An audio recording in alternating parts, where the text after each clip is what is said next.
Welcome to Cartoonist Kayfabe. My name is Ed Piskor. I'm Jim Rugg. And I'm Tom Scholey, author of Jack Kirby, The Epic Life of the King of Comics, and Fantastic Four Grand Design. We've done some Sandman comics in the past, but we didn't do the Doc Destiny storyline. And seeing that there is a TV show that's out now, I saw that there was a guy cast as John Dee, the Doc Destiny character. Thought it would be prime time to take a look at that comic in sort of anticipation of this TV show that has been in various stages of production since the 1990s. But first, I want to invite you guys to like, follow, and subscribe to the YouTube channel. Hit the bell so that we can notify you when new vids are available. That'll mitigate the kayfabe effect, which will not be in effect in this video with the multi-million copies of Sandman that are out there. But often we talk about comics that are slightly obscure, hard to find, and the people who see the videos earliest get first dibs on the comics that we're talking about. You watch these videos to the very end. You help us out by pushing our YouTube videos out to a wider audience on YouTube. It helps us grow our channel numbers. We'd like to get 100,000 sooner than later so that we get our little YouTube plaque. That seems like a nice achievement. And then 6 million. That's right. Without further ado, let's take a look at these various trade paperbacks of Sandman. We did the Todd McFarlane Neil Gaiman deposition videos in relation to Angela and who owns those characters. And in the deposition, in a court of law, sworn testimony, Neil Gaiman is talking about millions of copies of these things being sold in the 90s. Right. In the 90s, man. So how many of these things were, like, I had one of my teachers at the Kubert School, he did Alex Stevens, he did one of those single issue joints, one of the one and dones. It was the story about a city that dreams or whatever. Dude in 2000 was getting 10 G's a quarter for his contribution thanks to the trades. So what the hell are these guys making? Yeah. You know? Gaiman got some artists paid. You don't hear Malcolm Jones III anymore. That dude doesn't need to draw another comic ever again. I like how this this library edition has this cover version on like their illustration of the book. It's kind of clever. Yeah, man. The banding on this run, it would be like a rainbow. Roy G. Biv. Makes sense. So we will flash forward to, is this sort of Passengers? Is this issue 5, 6, something like that? I think it's issue 6. So I read all three. Like, it's like a three-parter. You guys read all three, We read the three-parter. Okay. Absolutely, man. Up to the death issue, which we already have videos of. And we covered the previous stuff also. Maybe we'll include links in the description below. And John Dee, like Dr. Destiny, is a long-established character going back to the 60s, a JLA character, and Gaiman kind of milks him for everything he's worth. And the John Dee name, as far as I know, Gaiman, that's his creation. He wasn't called John Dee prior. But there was a real guy called John Dee. Yeah, like a Aleister Crowley type guy, wasn't he? He was in like, real life? yeah, he was like, you know how rich people see psychics and shit. He was some sort of medium for like Queen Elizabeth or something, some royalty. You know, giving her some smoke and mirrors and getting paid. So we begin in Arkham Asylum. Shouts to everybody who watched the Arkham Asylum video, Grant Morris and Dave McKean, that we did recently. This little Dave McKean piece. Yeah, this is my first time, like, after having read this a bunch of times, this is my first time realizing this is a portrait of Mr. Miracle, it's a really nice one, too. Oh, right, yeah, sure. Because this was, I mean, like, my Kirby fandom, when I first was reading this stuff, my Kirby fandom was in its infancy. I had probably never read a Mr. Miracle comic, at the point that I saw that. This was a pretty good introduction to the character. Yeah, it's a fun thing, man. Using this JLA character, sort of on the back of some of the things that Alan Moore did in the Swamp Things when he would bring in Florian Man or whatever. What the hell's that? Floronic Man. Floronic Man. Yeah, another like old time character. And then you got to go to the JLA satellite a bit. So here, this is like I think the last Sam Keith issue. Inked by, I think it's inked by Malcolm Jones. Let me just see real quick. Sam Keith and Malcolm Jones artists, so they're dividing things up. Pretty ghastly stuff. I don't see seem to remember Doc Destiny looking that way. I'm sure not. Yeah, he had like a skull mask. I don't know like how much of his like real face you ever saw, but he had like a skull mask. So I guess he's trying to make a human face that looks like a skull, for this version. When I saw this at first, I thought it was maybe Kelly Jones, Yeah. Yeah. based on that drapery mostly. Yeah, there's some crossover there. I wonder if Keith and Kelly Jones shared studio at some point, because I feel like there's some stylistic crossovers between those two. I think a lot of influences that they shared, namely Corbin, Yeah. Wrightson. Right. That's part of both of their soups. Look at that fuck. It's disgusting. Yeah, it's an unusual character for a comic book in the 80s. He gets tidied up a little bit when the next artist comes on in the next issue. He gets a little bit of hair. Yeah. And he's a little more in shadows, How about this, man? Like, when they have like a state supermax prison, like they're in the middle of nowhere, right? Like just greenery all over, surrounded by moats and shit like that. Fucking Arkham Asylum, you just hop a fence and you're going to be able to see a citizen.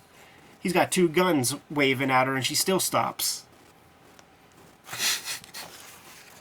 And here's your origin. Yeah, great. Or your dream sequence from Mr. Miracle. Great retelling of some of the Mr. Miracle origin stuff, and like so much Kirby in there. And reading this, like I kind of thought, oh, like he's weirding up the Kirby stuff. But when you read the Kirby stuff, it's like slight adjustments. The Kirby stuff is actually pretty weird, like pretty horrific and scary. And we looked at that exact Kirby issue where Yeah. this stuff is pulled from with you some time ago. So dig into the archives to find that one. Was it Mr. Miracle Number 9. Number 9? Yeah. And you can kind of see, maybe Gaiman thinking like, oh, this could be a little bit of a recurring motif where it's like we have the nightmares of a superhero, and then Sandman shows up, and maybe if he had stayed in this sort of DC centric mode longer, we might have seen like what kind of nightmares is Superman having, what kind of nightmare Batman. You could imagine if it wasn't Gaiman doing sort of a complete story, and if this was just your typical DC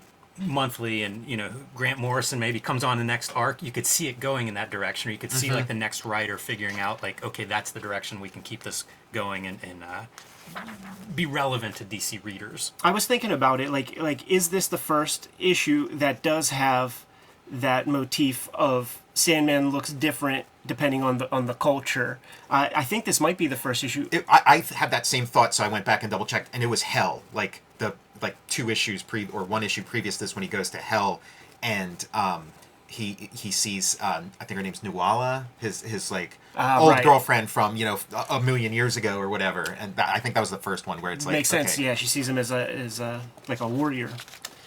And that's one of those motifs that's super fun throughout the series, because we're going to get to see Martian Manhunter's version of what Sandman looks like, but then it does expand to the other cultures of the world. Now this is pure Sam Keith. I was going to say, like, some of the Kirby sequences there, whenever they have 2 artists listed and it's Sam Keith and Malcolm Jones the third as artist, I wonder where that division is, because some of those flashback panels didn't feel like Sam Keith at all. Right. Now, it's interesting, like, as far as, like, drawing superheroes and stuff, because Mr. Miracle, like, Scott Free is one of the more, like, good-looking superheroes, and you don't get that at all from here. This is, like, a horror book, and, like, he's not going into that superhero mode, It's nearly Bissett Toddlebin energy. Like, that almost looks like Matt Cable, the way that Steve Bissett draws him. Yeah, it's very bizarre to see Keith at this stage in his career. So early. Yeah, way before he becomes what we think of as Keith, one of the most stylized, comic book artists. I think there's some chilling effect involved there, because Karen Berger was not feeling Sam Keith the way that we do when we see Wolverine Blood Hunger. And he had to redraw like complete sequences, and I think even that first issue had to be redrawn by Sam Keith, so he ain't going too far out of the box. Yeah, but where he is, like, I wonder what Gaiman's notes are for this character, because it's such a cartoon, but you're also next to non-cartoon elements. Right. And here you go, man, the Martian Manhunter version of that's a great moment. What Morpheus looks like, not too far from that like late period Ghost Rider Vengeance. You remember Vengeance? Yes, Vengeance. Well, also, like, so much of Martian Manhunter's fears revolve around fire. Right. And so it makes sense that this sort of terrifying god would have, like, his head be on fire.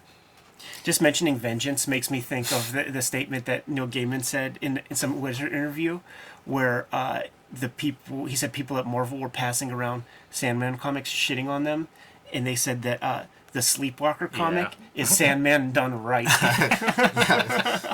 Look at that for coloring. Yeah. Very unusual coloring style. Absolutely. It almost looks like there are flame motifs with the way the different greens are wrapped around his brow. It looks like the computer colorists got their first Steve Olive program and are trying to use it, because it just looks cut out and vectorized. Yeah, it's bizarre. And how about these weird textures? You know, like these early guys, Dringenberg, Jones, Keith, they would pull these textures that you just would not see in your average comic. Yeah, I really like those, but I don't know exactly how you make them. Yeah. Because they almost look like a screen tone or something that you're cutting out and applying, but I don't think that's what's happening. Yeah. And Martian Manhunter is talking about, hey, let's go eat some Oreos. So it's like tying into current Justice League, like the Giffen era, you know, all their in-jokes. Like these early DC-centered issues, Gaiman's like very generous with like he had to read a bunch of like current DC comics to kind of, you know, be able to make these references. Current and the past, like so many characters I thought were just created for Sandman, but like Lucian is a character in like those old kind of House of Mystery comics. Right, like Eve, Cain, Abel, all this stuff. Those witches. Yeah, those they're all from those like weird mystery tales. And Alex stuff. Toth draws those three witch chicks. Yeah, Destiny, one of the Endless, Destiny, is you know, that's an old Marv Wolfman character.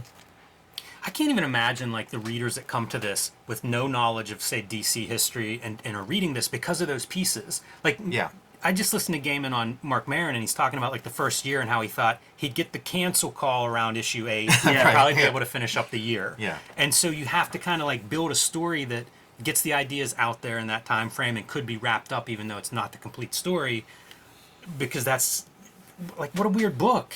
You know, you're bringing in some DC continuity, but you're also making a book that isn't like anything else. Well, the DC continuity he's drawing for, like, Dr. Destiny and stuff, like, it feels like it's a lot of, like, 70s stuff. Just like the stuff that he would have read when he was a kid. Similar kind of stuff like you'd see in, like, Grant Morrison referencing, you know, Seven Soldiers of Victory and that kind of stuff.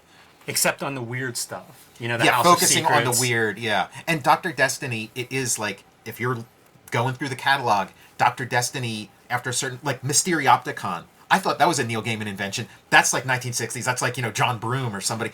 And then, and as Dr. Destiny goes on into the 60s and 70s, he is like, he'll go into their dreams, mess up their, like... He has the ruby. Yeah. Like, that locket is a part of his costume. So it must have jumped out when he's like, okay, I'm doing this dream-themed book. You know, here's a guy I can use.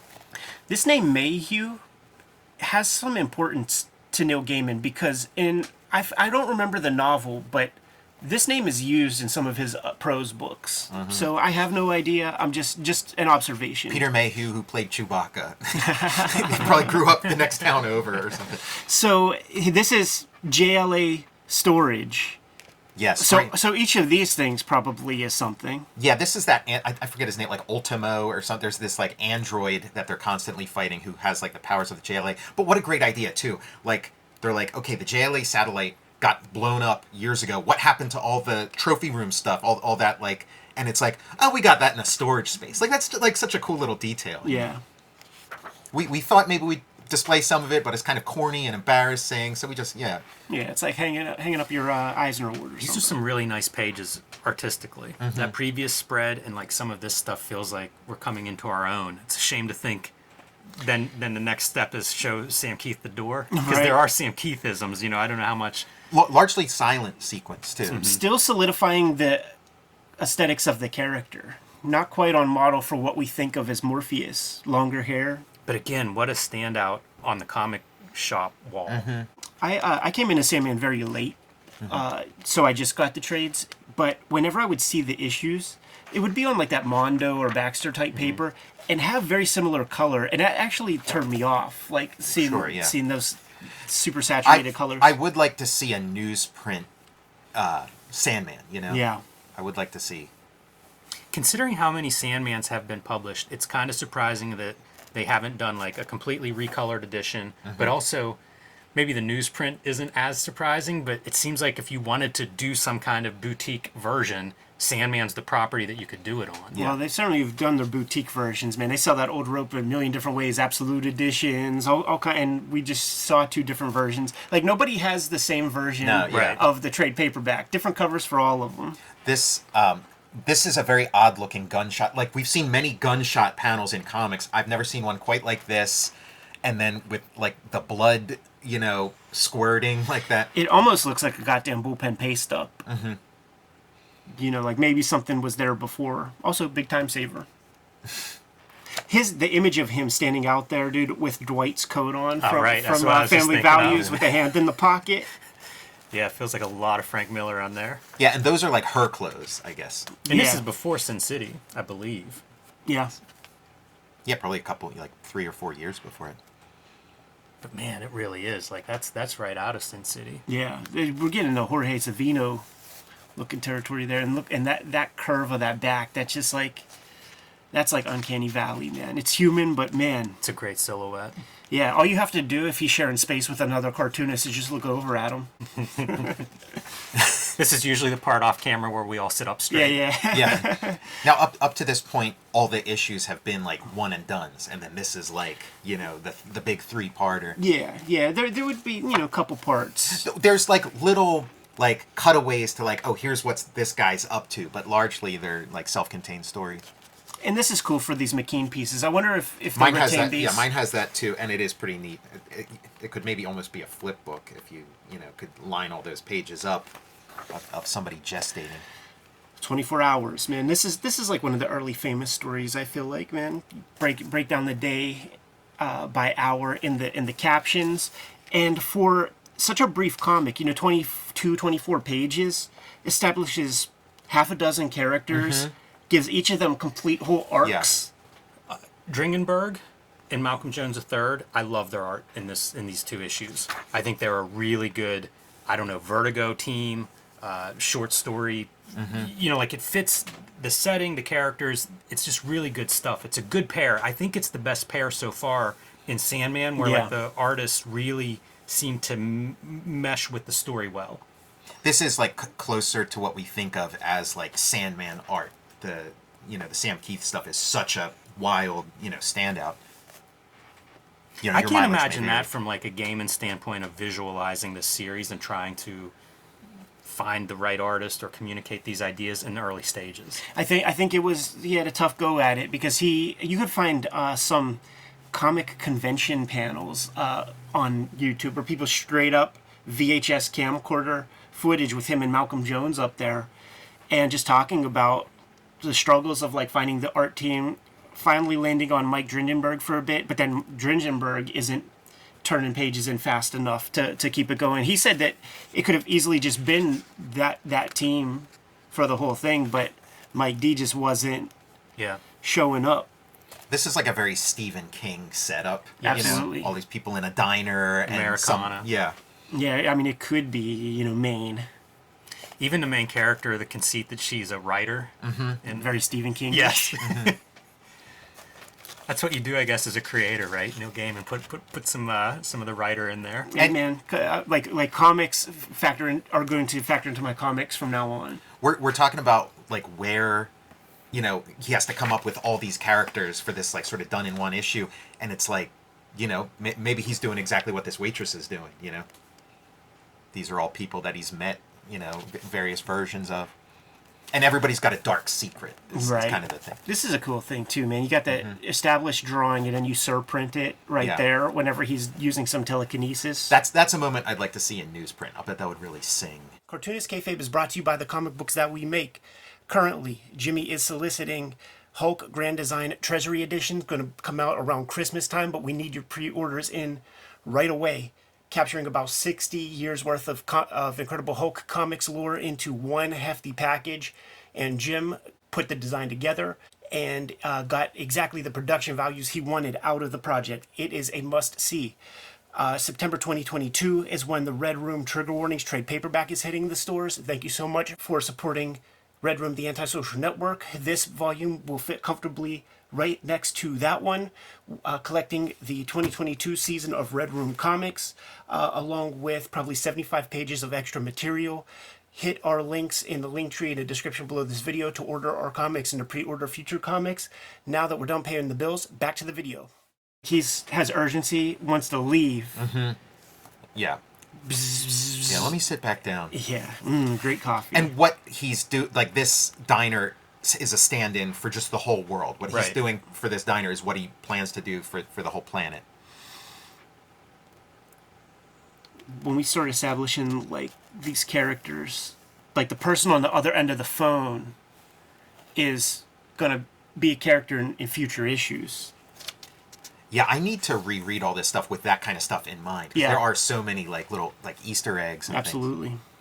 And yeah, there's this Beanie and Cecil kind of show. And then he slits his wrist. I can comfortably recommend the Audible audiobooks of Sandman. Neil Gaiman, he's either reading from his comic scripts when describing the sequences, or he wrote hundreds of extra pages to go along with the prose of it. He is the ethereal narrator, and they got tremendous voice acting. Like that guy who played Split in Professor X in like those late period X-Men movies. He's Morpheus. Kat Dennings is Death. She's great. They get some A-list actors to voice the characters, and I say that just because I remember, it's good company while drawing. Sure. Because there's 2 acts that are out. The third is going to wrap up the 75 issues. It's almost 20 some issues per book. But I just remember this sequence in the audio edition. Well, that's interesting, like, retelling this, like, for Neil Gaiman to retell the story a number of times, and then, like, he's actually creating the show, and, like, maybe he just wouldn't have been psychologically ready to do all this stuff, a year or 2 after it's done, or as it's going on. It's kind of like you let the stuff kind of rest for a decade or 2, and then revisit it with, like, fresh eyes. It is interesting to have the same creator redoing these versions, because we see it with Akira, but you don't see it very often. Yeah. Maybe Dan Clowes writing Ghost World, it's pretty rare, the examples I can think of. Dan Clowes is definitely an example, and that just came to mind when I watched those Anti-Gravity Room episodes that I sent you guys, because he's in the midst of making the Ghost World comic and is on set of the movie. So here's our little dreams of our various people. Like, what's this lady doing? Like, she chops the guy's head off, and this is like the Phantom, like her kissing dream. him. This is her in real life now, and she's like kissing this dead. And as the story goes on, you find out that she's into, like, sneaking into mortuaries and banging dead guys. Yes. Necrophilia. Yeah, you're pretending like that. and just he's the Dave Koresh of the diner here. Yeah, and nothing's given him the thrill he wants. He's trying everything, and let me turn them all against each other. Okay, let me have them worship me. And nothing's working. He still has too much of those Arkham Asylum drugs and shit flowing through him. Yeah, and the Arkham Asylum thing, like, from day one in this story, they're like, "You'll be back. This is a revolving door. We'll see you." Totally. How about these textures here, man? So hard to tell what that stuff is. Even the choice to go black and white on that panel is compelling. I love this kind of lettering in the background. That's very Arkham Asylum-esque to me. And they got the Addams Family theme going, and then he says the neat. Yeah, just as he's observing people fucking or whatever. Yeah, who knows what's going on under there. Yeah, here's your necrophilia piece. Yeah, and, like, everybody's got a dark secret. It gets really dark, too. Especially for a DC comic, like what you think of DC being. It's very, very dark. Yeah, we're going hardcore. And from what I understand, like, this is one of the early episodes of the show, and it's supposed to be pretty intense. We'll find out tomorrow as of this recording. Yeah, I'm curious about how much DC, like, because I'm assuming they have to take all the DC out, so he might be John D, but I doubt he's going to be Dr. Destiny. Yeah, sure, of course. And I do know that in the previous stuff that we covered, it's not John Constantine. Okay, It's Johanna Constantine, who was created specifically for the comic. And Gaiman said, like, just regular folk. They don't give a fuck. They No. don't know what a John Constantine is, or as all the British guys call him, Constantine. Well, this DC stuff got shed pretty early. Yeah. And that kind of gives these early Sandmans a little bit of a charm because they're so different from the rest. And then it's not until the very last chapters that he kind of brings some of that stuff just to bookend it. And I think it was just a constant headache. Like the very next round of stuff, man, like the Doll's House, they won't even let him use Bizarro. You know, it's the weird zoes.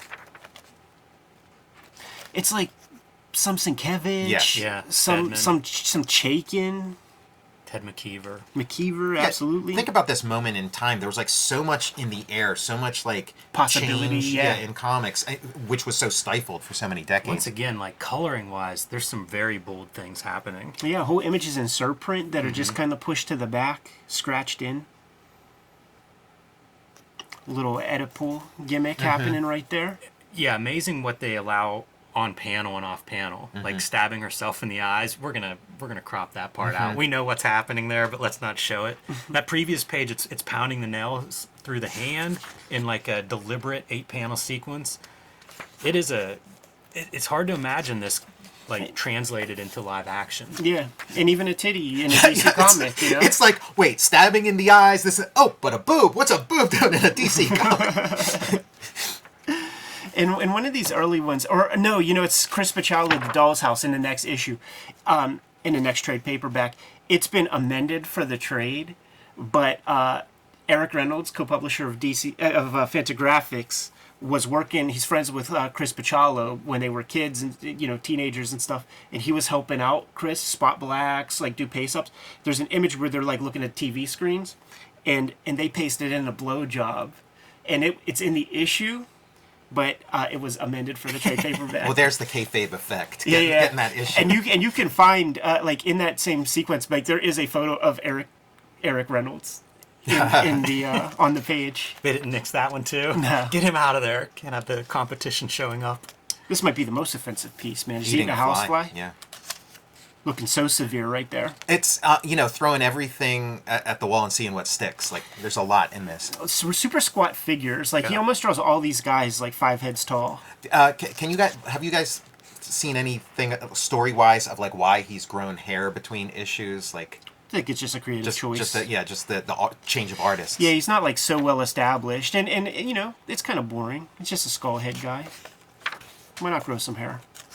A skullhead is a very scary thing. Bad stuff's gonna happen. That's real close to Morpheus as we know him. Yeah, the final part has like the Yeah. Morpheus. What a bold issue too to only have Morpheus in there at the end. Yeah. Yeah. That was kind of a thing in comics around this time too. It's like we're gonna have an issue of Spider-Man where Spider-Man doesn't even show up, Yeah, seems like a bad idea for Spider-Man. I think it makes a lot more But sense in that Sandman. shows you how far it spread, Yeah. Again, like some of these sequences I think are beautiful. Like I've been critical of some Sandman art in the past, but I don't feel it on this story. I think it's there. Very interesting all the way through. And the ending of that section was it's like, okay, your fun's over. Right. Superman's here. Yeah, the tone has changed. This is a great portfolio piece highlighting the contribution of Todd Klein, who is alongside Dave McKean. He is the connective tissue right. with the entire series, and this series is a showcase of his tremendous ability. Certainly in forthcoming issues, like when they have that key to hell and are trying to figure out who gets it, when every god has their own speech balloon, all the Endless have their own speech patterns. The helmet is made out of the skull of Man-Thing. Yeah. Yeah, the black gutters. Let's go fight in my realm. And Morpheus up to this point is a severely weakened Morpheus, even more weakened because in the previous issue he touched that gem and the things that John Dee did to it made him like even weaker. Like Right. he's maybe at death's door. And so now they're going to fight inside of people's dreams. Saw a couple versions of these high contrast photos that get pasted on and then kayfabed up a little bit with white media or scratching stuff out or whatever alchemy they use. I guess a current reference around this time would have been like Freddy Krueger. Like the Yeah. idea was in the air of like fighting inside of people's dreams. Going Ken Wind. with these faces right there. Wind like the air, not wind like a watch. Yeah. Bringing in some sort of photo stat, halftone. Might even be the same photo, but the original version. Neil Gaiman was in that Sparks documentary, and they have that album Kimono My House, and I wonder if this is a reference to that album cover. It's interesting, the margins in this story too. From the beginning of this issue, it's much tighter, like big margins. Yeah. And I wonder if that's another attempt visually to represent the dreams. Like we Right. go to the dreams, and now we've got full bleeds and full page art and stuff. This panel always stands out to me. This is like kind of the closest to like a superhero Right. aesthetic. Sort of like Gil Kane anatomy. So it much is, going on. But then the rest of the spread totally Yeah. isn't. It'd almost be like you cut up one of the superhero comics Yeah. and pasted that panel It's on. like, look at that. It's like a Banksy art or Shepard Fairey art on some building structure, and then it's clearly just the same And Even Pepsi ads put in there. Very strange. pop art comics. Yeah. he's in Dream's world, so like every bystander is Dream, and maybe they're not doing anything, but they're there. This would be one of those pages where you want to read the script and just see how what Neil Gaiman is describing. I always think that on these kinds of pages because it feels like the artist is interpreting something that's Yeah. almost conceptual. How do you interpret that in black and white? And even the color, are there allusions to the color here? Because it is like it's a little bit of Very every flat. color on the spectrum. Yeah, and some that you don't see in comics very often, like that That weird greenish, olive. right? Yeah, you never see that. And it speaks to the paper that these things would have been printed on, because like you could not use this on newsprint. It would just really look like you wiped your butt with that. When I see this motif, man, there's that one X-Men comic that Neil Adams drew where they like harness the mind powers. It's actually dream powers of the world, and it's Neil Adams drawing it, so it's super well referenced with like culturally appropriate headgears and stuff. I did that for a crowd shot on the cover of Super Mag, and it's one of those like Southern publications of like people have been arrested. Oh, for yeah, mugshots. yeah. That's where I got all my references That's for. so good, man. And so yeah, here's all the DC horror hosts hiding.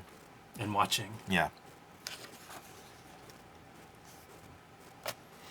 This sequence that's coming up is a sequence that Neil Gaiman talks about in one of the chapters of the Neil Gaiman Masterclass, when he's talking about the importance of page turns and how you can control. Don't turn it yet. I will not. This lettering, totally. That's another one of those pieces. It feels like it's cut out of a Batman comic, Right. or something, and put in there. Like, considering Todd Klein's attention to lettering detail throughout, it doesn't feel like that's a random choice. Do you Yeah. think that's stuff that's in the script? Yeah, that's a good question. Well, I mean, you're having a cracking ruby, and those letters do look like cracks. The shape of them look, like a glass cracking. Yeah, and then this is great. Now, I wonder in the comic, sometimes the comic paper is a little thin. Like, if you see some of the other page, or like the ad, for Count Dante or whatever. Right, or like a little piece of him is right up Yeah. here. Absolutely. So this is the sequence that Neil Gaiman talks about. And I don't quite remember, but he definitely is showing off his roughs, like the way that he does that. He makes little dummies with typing paper, folds it in half, does quick sketches and stuff. If he didn't show the mock-up dummy illustrating his idea of command of the page turns with this, he shows some of the roughs and stuff from his Charles Vess Midsummer's Nice Dream issue. And so he won. Like, John D. won as far as he knows and stuff. And he's like, I got it. I won. And I thought there'd be applause. I thought maybe somebody'd say something. I don't know if you guys can relate to that with like any of like the victories you've had in your life or career. That's really funny. It was the great Guy Ritchie was on Yeah. the Nerdist podcast, and he said, you only have to hold the trophy to know that it's hollow. And I feel like And boom. this sequence is the Neil Gaiman version of in the Swamp Thing comics whenever they're doing the seance, and there's like this big black nebulous thing that's springing up, and you realize it's like the A hand, fingernail yeah, of some giant monster, or maybe even Spectre. This is such a show-stopping image. Like, great moment, really well planned moment, and you need like a showstopper like that, and you got it. Like it really works. And because it is a DC comic, you got to give him some gear and stuff, because that would be a big white dingus if we were going legit. And now he's like full Sid Vicious. Yes, yeah. He is. And they used this image was used in ads a bunch. I wonder if they just like whited out John D. But like that, like I've seen that a million times of Dream. Just looking down on him like a big nothing. Yeah, and he's slowly shrinking back to his size, and he's like, Are you gonna kill me now? Like, is this? And he's like, well, I would have, but you kind of did me a huge favor, because I might not have thought to destroy the ruby. It is one of those things where the hero didn't defeat the villain using anything other than his own luck, and like letting the hero just defeating himself. Yeah, it's color's so nice. Yeah, it's the hubris of the villain, right? Which is often the moral tale of your superhero comic. And so they're in this sort of fantasy world. They step through this door, and they're back in like squalid Arkham. and there's a Scarecrow, or the bookending sequence, man, welcoming John D. back home. I told you you'd be back, and you can't have the Scarecrow without a Wizard of Oz reference. There's no place like home. He even does John D. an extra favor. Lets the guy catch a night's rest. This is a really nice panel, using the inside of the cloak. And this next issue blurb kills me. It's hilarious. Like, I love that. A death in the family. Right. Great joke. Yeah, man, time-wise, that would have been shortly after that. Yeah, it's a current reference. There it is, man. The John D. sequence. You can find videos of all of the other Sandman comics from Preludes and Nocturnes on the channel. Perhaps we'll put some of those in the description. And if we don't, I know a Cartoonist Kayfabe audience member will put something in the comments that we can pin up there. Make a Sandman supercut. Yeah, that's right. Absolutely, man. But there it is, man. We'll wrap up our Preludes and Nocturnes in anticipation of the TV show that has recently come out, essentially been in the works since the 1990s. We'll see how it stacks up. Crazy to think about that. Like, all the offers and all the things that probably could have happened all along, and like saying no to them or what, like, it's because this was a huge comic. And we're what, like 40 years later or so, or 35 or something? 35 years or so, man. And it's one of the really interesting things from like the maker standpoint. The I don't know if control's the right word or what, but what Gaiman does with Sandman outside of the storytelling, it's remarkable. Like, nobody's done that at a Marvel DC work for hire kind of situation. The amount of, like, this is like, he's the author of this work and controls it somehow. Talk about all these creators who are into magic. This is the real magic that's being done here. They gave him a lot of latitude with this, and he is the guy who would have been part of the discussions with Hollywood. He tells the story on that Marin interview of his first Hollywood meeting. He went into whoever the studio exec was and said, "Please don't make Sandman." Right. and they said like, that's the first time anybody's ever taken one of these meetings and asked me not to make the movie. That was a good interview, the Marin one, but not as good as the Cartoonist Kayfabe interview is going to be. That's right. Cat, we're coming to calling.